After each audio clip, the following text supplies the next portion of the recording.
The Prime Minister wants to make it easier to build large-scale developments like nuclear power stations and massive wind farms.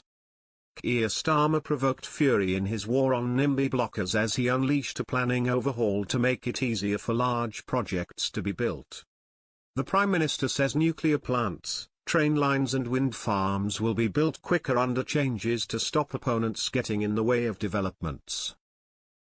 Under his plans, Sir Keir wants to streamline the system to curb excessive legal challenges that delay projects by years. He says the new measures will save money and reduce energy bills in the long term. But campaigners have warned the approach will slow down Britain's economic recovery and will result in an unsightly web of pylons crisscrossing the country and forests of wind farms. The government says data shows that more than half, 58%, of all decisions on major infrastructure were taken to court, clogging up the system.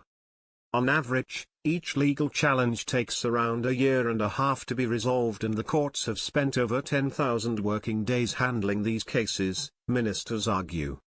The government cites East Anglia wind farms, Sizewell C nuclear plant and the A47 National Highway project as schemes that were delayed after being dragged through the courts. Ministers say that court delays mean major road projects paying up to £121 million per scheme. The Prime Minister said, "For too long, blockers have had the upper hand in legal challenges, using our court processes to frustrate growth. We're putting an end to this challenge culture by taking on the NIMBYs and a broken system that has slowed down our progress as a nation. This is the government's plan for change in action, taking the brakes off Britain by reforming the planning system so it is pro-growth and pro-infrastructure."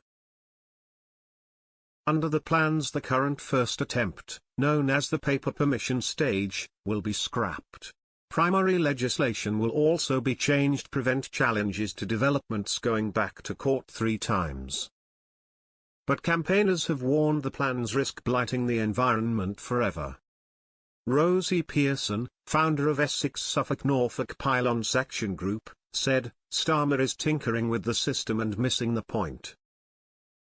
If infrastructure promoters took on board stakeholder concerns, and worked with communities on alternatives when a project is considered unsuitable, there would be less need for legal challenge. There are many examples where amending a project instead of bulldozing it through the system, would result in quicker delivery.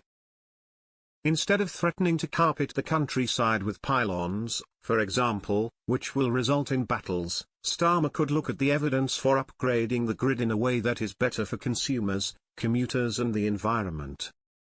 He is choosing the difficult approach, and that will slow down delivery." Sir Keir's announcement comes as a Labour civil war brews over a climate bill in the Commons on Friday.